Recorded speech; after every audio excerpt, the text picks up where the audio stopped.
Hello, everybody. This is Cyrus Kirkpatrick here with Afterlife Topics, and tonight I just want to talk a bit about what I call fatalistic spirituality, which is when we apply our human pessimistic standards to metaphysical and supernatural topics. But before we begin, please punch the subscribe button, the big red button on the bottom, as well as the like button, the little thumbs up, and the notification bell. Maybe give it a share too if you like what I'm doing. Because basically, I rely on satisfying the YouTube algorithm, or else the channel will plunge into obscurity. Because YouTube doesn't like channels that don't get likes. So I do need some help with that. So to continue, fatalistic spirituality. This is a kind of a terminology that I coined this year in an attempt to understand some of the more unusual interpretations of different quote-unquote para subject matter. And I've seen this happening for a long time. And to kind of, in a nutshell, summarize what I'm talking about here, there's a lot of evidence for things like life after death, like near-death experiences. You can dive into that world, and there's a lot of evidence there, like even the really impartial experimentation, like the AWARE study, was still coming back with evidence. They were still getting stuff, like people going out of their bodies, identifying things, maybe not identifying what they wanted to, but being able to identify things in the operating room. And now there's a second part of the AWARE study happening. We have scientific laboratory experiments, like I talked about in the previous video. There's a lot of evidence for this stuff. It's not just stories. There's a scientific evidence that people demand. It's out there. But on top of that, we have our own experiences. After death contacts, I think the stats is 1 in 3, 1 in 2 people have an experience like that at some point in their lives. So this stuff is out there. But what's interesting is that I feel like when people can't quite wrap their minds around it, they kind of enter this frame of mind where they're not, they're ready to say that it is real, what they experienced really happened, but they're not ready to say that it literally is what it appears to be. And we all want an afterlife, we all want to see our loved ones again, but there's some people, they're willing to accept the experiences are real, but they're not willing to go that extra mile and accept that it's real and it is what it appears to be. Examples. I know of some authors who study out-of-body experiences, but they're still materialists. They believe that no matter what, no matter how extraordinary the experience is that you're having, it must still be part of some kind of unexplained brain chemistry. I know about people who believe that near-death experiences, they're real, it's a supernatural origin, but it's not. It's actually more like you're entering a computer program, and that there's this computer code that is creating this elaborate illusion to help calm you as you prepare for your annihilation. It's some kind of Star Trek-y thing where it's giving you this big song and dance showing you deceased loved ones and beautiful worlds, and then once you get to the point of no return, the cosmic consciousness comes down and crushes you like a bug, because all of that was just an illusion to get you to go along with it, and then you're destroyed, you're vaporized. I've heard theories about, let's see, we know about Tom Campbell stuff. Tom Campbell says that, something I agree with, which is that we all will exist as hyperdimensional, higher level entities, and I think we can exist as that right now. But because we have forms, we have elements of ourselves on those higher dimensions, he thinks it's highly illogical that we would encounter our deceased loved ones. So he believes that all the deceased loved ones we encounter astrally are holograms and illusions and all that stuff. Again, I agree with 90% of what Tom Campbell has to say, but this is a really silly idea. We have the guy you might know who I'm referencing here, who believes that life is like Groundhog's Day. So every time you die, you reset back to the beginning, and you're having your whole life. You have to do the whole life over again, again, again, and again, and again, and again. And that's where deja vu comes from. Again, just really dark, really fatalistic way of interpreting these experiences.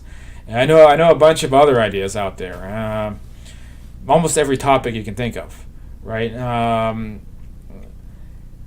know about people who, a lot related to like near-death experiences. Oh, here's one, that super psi. So when you have communication with somebody after death contact, or you have like precognition, whatever it might be, you're just experiencing like a psychic link, but it's not actually like a deceased loved one. Last video I talked about the photon detection experiments with Gary Schwartz, where he hooked up in a laboratory to detect photon changes, and he synchronized it with a medium who asked a spirit team to modify the equipment, or modify the isolation chamber to bring to create some photons of light, and then the experiments were successful. Many people would say, well, this is just super psi. It's not really communication with anybody through the medium. It's some other property, something else is going on. It's not what we think it is. So I understand this is basically it's like a stepping stone of skepticism. So like it's these people they're willing to buy into things which are not materialist, but they're not willing to say it really is what it is. What makes it so frustrating is it's like if these people actually encounter a deceased person, the first thing that comes to their mind, whether it's a materialization or it's like an out-of-body experience, is like, you must not be real, you must be some kind of hologram. When they hear about other people's experiences, they think, well, those must not be real experiences, they must be holograms, it must be your higher self deceiving you, it must be a computer simulation. They'll go down the line, all these theories except it's just your deceased loved one. All these theories except the most obvious and simplest one, which is that consciousness continues in these other realms after we die. And what I can't understand is why that's such a difficult thing to wrap one's mind around. It's like to me that's the simpler explanation. When we start going into cosmic computer programs and holograms and entities deceiving us and illusions created by super psi, like this is all a lot more complicated. That's a lot more to have to figure out. Why not just say, hey, it's a deceased loved one. It's the astral plane. It's where people go and they kick the bucket. Why not just, at least attempt to believe what these entities from that side are trying to tell us? When I first began having out-of-body experiences, my head was filled with this crap, and I didn't really believe it, but I couldn't shake those thoughts out of my mind, especially the people who say that it's all an illusion. And so I began, interrogating people when I was in astral states. So here I was, feeling myself leave my body, and then suddenly I'm in like a street corner on the astral side. I'm in some beautiful garden or forest or who knows where, and there's all kinds of places you end up popping out into existence. And I'll go up to people and like shake them by their shoulders and say, "You're not real, are you? You must be some kind of hologram." And they react kind of like you would expect somebody to react, totally caught off guard and a bit offended. And now one guy knew what I was talking about. And, he was quite angry that I was making those accusations against him. So basically he said, and this was kind of like an affluent guy, had like a bit of a lisp. And he was like, you must have a dandelion heart so quick to fall apart. It's kind of a poetic thing he said. It was like this rhyme. It said like, why are you so quick to believe that everything around you is a hoax, or it's not real, or that I'm not a real person and I'm not really here with you right now? Why would you make that accusation against me? Why would you say something so hurtful like that to me? And I really hope you get it together and you stop thinking these childish theories from your world. Paraphrasing a little bit, that's what he told me. So that experience stuck with me because I stopped interrogating people in my out-of-body experiences at that point. Because this guy, whoever he was, a random person I went up to, he was correct. And I remember him implying as well, basically, that other people who come to their side from this side, they do the same thing. They land there and they think this can't be real because I read on some internet forum that Earth is the only place that exists, and if you have experiences like this, it must be some kind of illusion.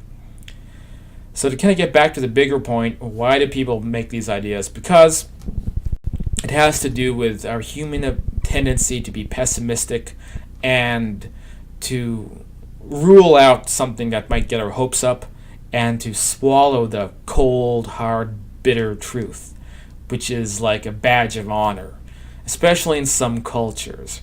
So I used to live in the Czech Republic. Well, by live, I was there for like 3 months. And there was a girl I knew, kind of was dating her. And I remember she was pretty much cold-hearted atheist skeptic. And she said, here in the Czech Republic, it is considered weakness to believe in the supernatural. You must accept life the way it really is.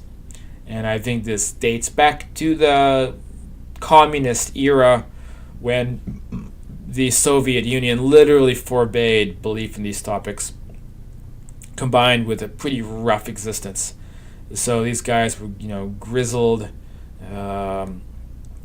take no nonsense, take no prisoners, and no room for belief in anything outside of the material world. And that culture persists on that side of the planet. I mean, it's not widespread like it was, but man, isn't that rough? An entire empire, the Soviet Union, forbidding this topic? Why?